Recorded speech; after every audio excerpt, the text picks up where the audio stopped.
बुहुमनि माहाजोनसिन मानसि बिथांमोनाव बिराद धोन सम्पति दङ नाथाय धोरोमा बुंदों मुकेश आम्बानिया गंसे समायना बिसिना बानायनो हायो नाथाय उन्दुलांनायखौ बायनो हाया मुकेश आम्बानिया गंसे गिदिर हस्पिटाल बानायनो हायो नाथाय मोजां देहाखौ बानायनो हानाय नङा। हेलो वेलकाम टू माय यूट्यूब चैनल रायजोफोर नायगिरि नोंथांमोन आसा खालामो नोंसोर बयबो मोजाङै दं। आं दिनैहाय मथथे उलुबारि फुलखुमारियाव दङ माने बेवहाय जोंनि 23 खेराइ फोरबो खुंनो लाहार फाहार खालामदों।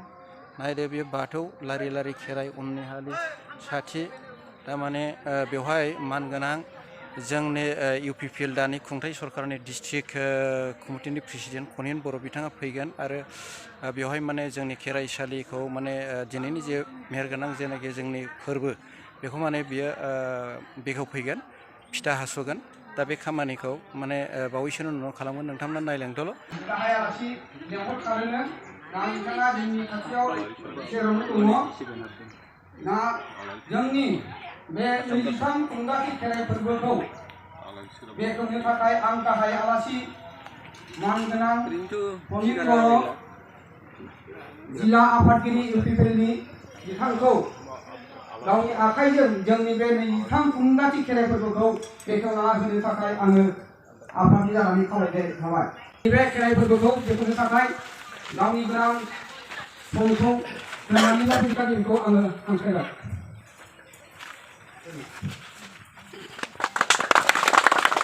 खुंगा 23थि बोसोरसालिया देवस्रोन हारिमा ब्रह्म बोराइ बाथौ खेराइ फोरबो बिनि 23थि खेराइ फोरबो हाबाफारि दा बिनि बेखेवजेननाय बेहाय बाहागो लानो हानाय बे आफादजों सोमोन्दो थानाय दैदेनगिरि नोंथांमोन सिबियारि नोंथांमोन जोंनि UPPLनि आंनि मावथि लोगोफोर गिबियावनो बयनिसिमबो आंनि खुलुमनायखौ नोंथांमोननो बावहरग्रोनाय जाबाय। गोबाव सम नोंथांमोननो होनांगौमोन नाथाय दहाय फुंनिफ्रायनो गुण'त्सव आरो दसे उनाव जों गुबुन हाबाफारियाव बाहागो लाहैगोन बेनिखायनो थिखानाय समखौ बारनानै बा बिनि आगोल नोंथांमोननि हाबाफारिखौ मावफुंनो सिगांनाय जाबाय बेनि थाखाय निमाहा बिबाय। नोंथांमोननि बे खेराइ फोरबोनि गेजेरजों जोंनि बर' माहारियाव नुजानाय गेना गोरोन्थिफोरखौ फोसाबनानै गोग्गो समाज गोजौ सोलोंथाइ गोजौ रांखान्थि गोग्गोम मोनसे राजखान्थि थासारि जोनोम जागोन बा थासारि फैगोन बेखौ मिजिं खालामदों। फैगौ जुग जुग बोसोरसिमहालागै बर' हारिया जाहाथे खौसेयै गासैबो बिथिङाव जौगानानै गेरेमसा हारि दाहैनो हाथों बेनि थाखाय नोंथांमोननि बोर बिनायजों आरो बे खेराइ फोरबोजों बियो जाफुंथों आं मिजिं खालामबाय। इसोरनि खाथियावबो आरज खालामबाय देग्लाय बोसोराव जोंखौ मोजां देहा मोजां गोसो जोंनो होनानै गोजोन जिउ खुंनो जोंनो हरथों बेनि थाखाय इसोरनि खाथियाव आरज गाबबाय। बाथौ धोरोमा बर'नि गुदि धोरोम बियो माब्लानिफ्राय जागायामोन माब्ला जोबहैगोन बिनि सिमा गैया आरो मानो जोबनो जाय समाव बर' हारिया बर'फ्रा जेरावखि थाया रायजो जादोंमोन बै रायजो जाजेननाय समनिफ्रायनो बाथौ धोरोमखौ फालिबोदों। समनि फाखनाव मानसिफोरनि साननाय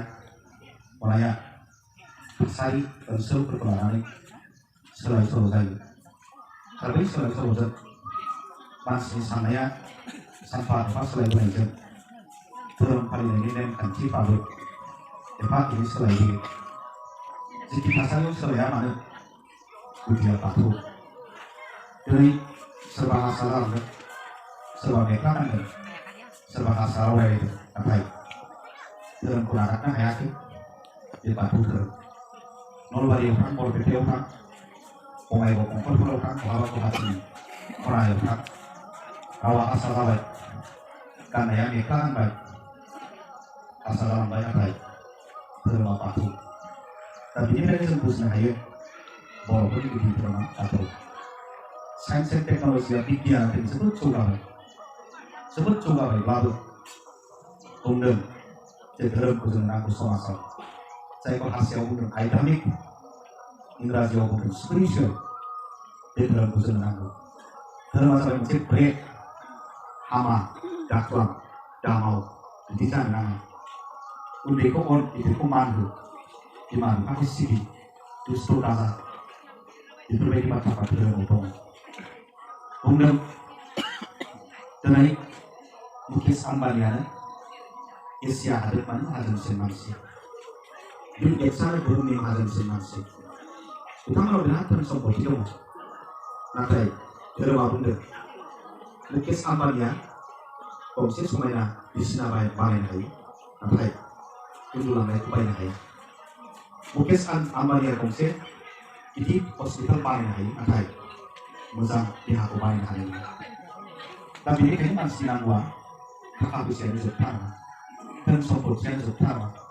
मानसिनि नांगौ देरसिन मुवाया जाबाय गोजोन सान्थि गोजोनानो गैयाबा सान्थियानो गैयाबा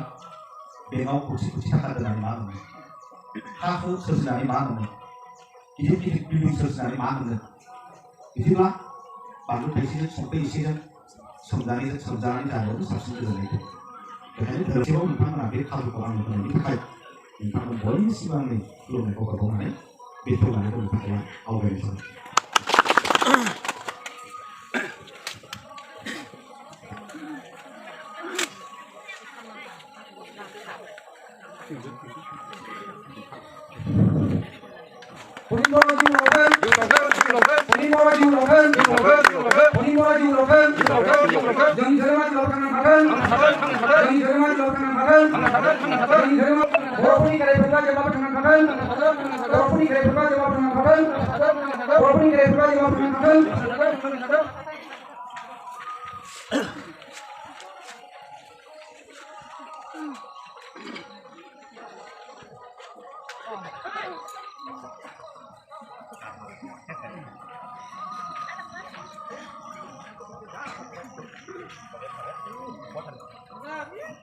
दिनैनि भिडिअआ एसेनोसै दा नोंथांमोनहा